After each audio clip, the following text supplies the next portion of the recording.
当你置身于这样的一个环境里面呢，你会忘记掉很多不快乐，让你束手无策、无可奈何的事情。你现在看到路边的这种车啊，大多数都是开着车上来在山上捡松茸的。这个好，确实好。这条嘛，这几款嘛，这是桐茸，小的。松茸方便面。哇，野温泉，好舒服。人生不过就3万天，为什么要把自己过得这么累？来到这个世界就是让你体验的。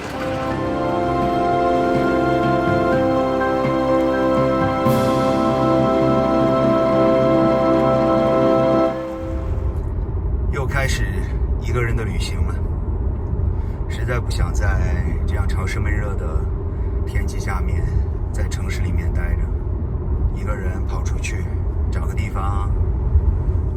这次准备去凉山州和甘孜州交接的这一带，哪儿人少去哪儿吧。这些日子哥们心情不是特别好，根本不想写歌，整宿都睡不着，我也没法说到底具体说。姑娘就要结婚了，再也不能胡来了。一路向南，我计划从凉山州去甘孜州。我喜欢听着喜欢的音乐，在路上的那种感觉。有时候不由自主的就会进入到歌曲那种情绪中去。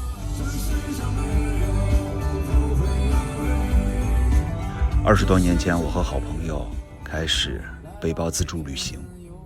20多年后，我还在路上，但是朋友们大多都结婚，有了家庭，为了照顾小孩，赚钱养家，能一起上路的也越来越少了。没有默契的旅伴，那就一个人出发也挺好。到雅安北吃个面，顺便在这儿充电。银筋达达面，这是雅安的特色，达达面。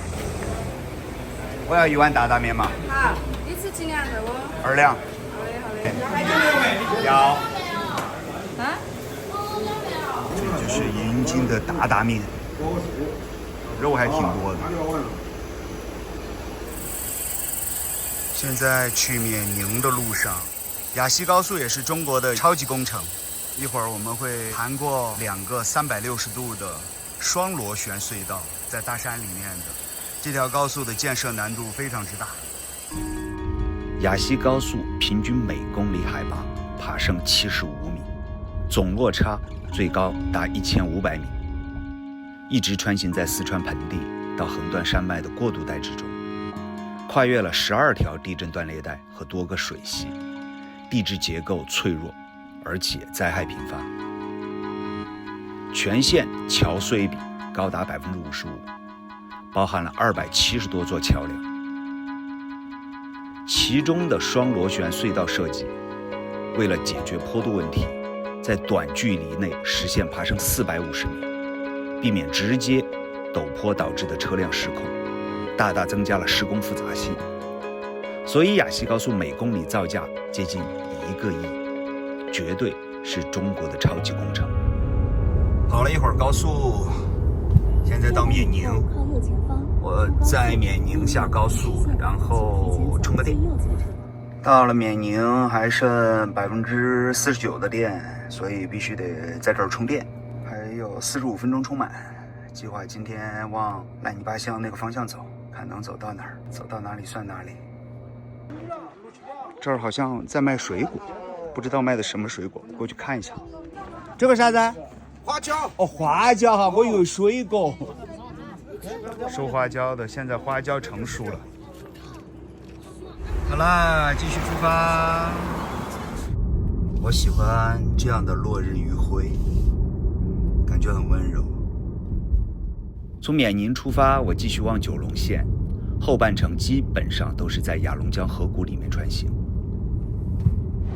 这就是雅砻江河谷，水还是不错的。我们现在沿着雅砻江逆流而上，到它的上游。前方这个峡谷很漂亮。雅砻江是长江上游金沙江的最大支流，发源于青海省玉树藏族自治州，东南流经四川省甘孜、凉山等州，最终在攀枝花东区注入金沙江。拉姆烧烤店，晚上没得吃了，只能吃点烧烤了。这个烧烤看上去不错，九龙烧烤，吃一串，好像可以。蘑菇嘛，蘑菇不是就是这儿吗？平菇，不过不是松茸，松茸吃不起。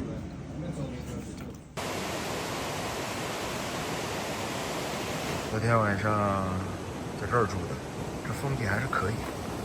群山环抱，这个地方海拔3000米。昨天晚上睡得还可以，还做了一个梦。啊，呼吸一下新鲜空气，在这样的地方醒来，你的心情是非常好的。你不会想着今天应该要做什么工作，你想的是今天我应该开车去哪玩。我现在还有90%的电。如果我直接导航到今天要去的地方，回程只有44%，去程应该是一直上山，所以下程的时候如果有44%的电的话，我觉得应该问题也不大。难怪88公里要跑3个小时呢，好像路不太好。下雨还是不要来啊，下雨不能来。下雨容易水毁路段，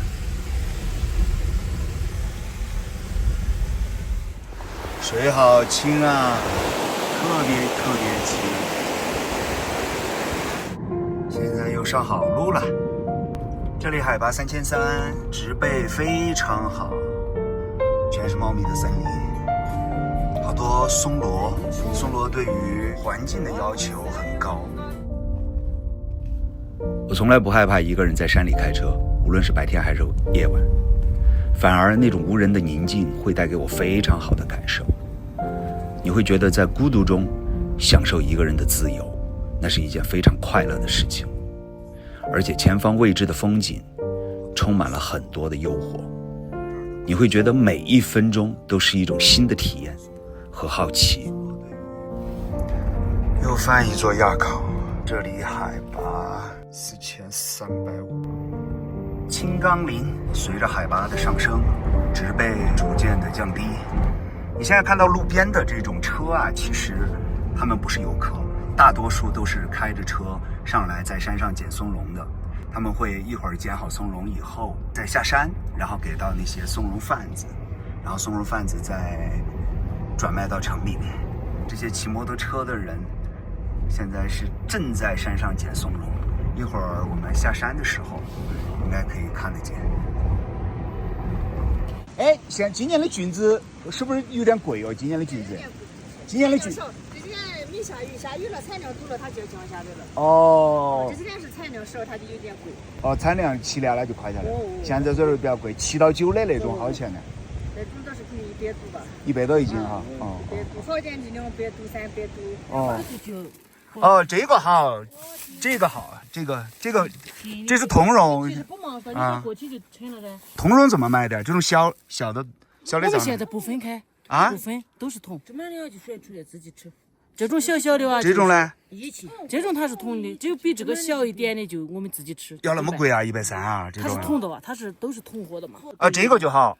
对，这个就好。哦。啊。它大小都有。啊哦。这里已经进入了八窝龙乡了。从凉山州的九龙县到甘孜州的上团乡，其实都属于横断山脉的核心区，都是行走在高山峡谷和高原台地之间。这里还是藏、彝、汉民族的混居区，但每年6到9月雨季容易发生泥石流，冬季也是偶尔会被大雪封山。现在又是飞瀑状，现在全部都是。但是交通的闭塞也让这里成为了秘境。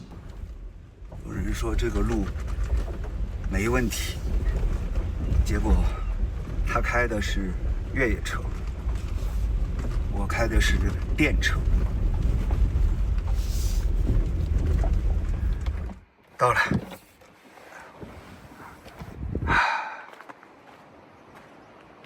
哦，确实很漂亮，没有人。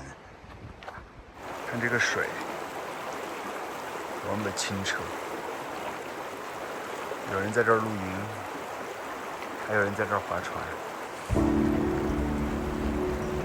虽然大草坝这里不是那种遗世独立的高山秘境，但好在这个时节野花遍地，点缀其间，四周也是被苍翠的原始森林包裹。潺潺溪流与草甸森林交织，云雾缭绕，也能营造出一点点的仙境感。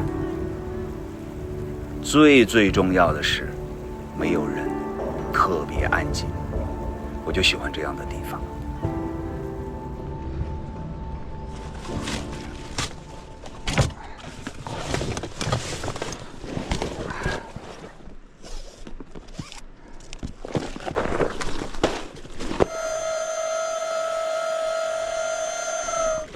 心情太好了，这个水太漂亮了。嗨，你在吃饭吗？我还没吃呢。你们俩在这儿玩吗？草原上都是花，一根。蒲公英。当你置身于这样的一个环境里面呢，你会忘记掉很多不快乐，让你纠结，让你束手无策、无可奈何的事情。一个人的旅行，好的地方是你可以自由自在、随心所欲，想停就停，完全遵循自己的内心。但是不好的地方，其实你觉得这样的地方应该和人分享，但是只有一个人静静的在这儿欣赏。亲爱的你啊，我们好久没见，有没有长大一点？破旧的一件，走不出的欲望，停在荒草满天。这水太美了。那是家里面妈妈总在。有朋友说，旅行多一个人就要照顾别人的情绪。如果是志同道合，当然快乐加倍；如果是人不对，那真的是话不投机半句多，还不如一个人跟大自然单独约会。你只能听到溪流的声音，你听不到别的杂音。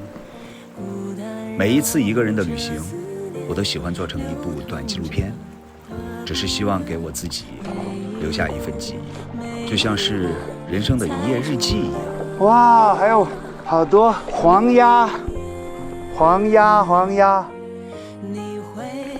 等有一天可能走不动了，记忆不好了，还可以看看这些曾经的过往，看看自己在某年某月去了哪儿，经历了什么，仅此而已。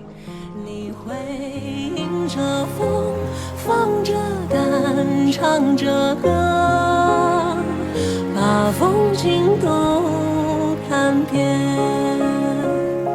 窗外有小孩哼哼唱，水声荡，远去了一只船。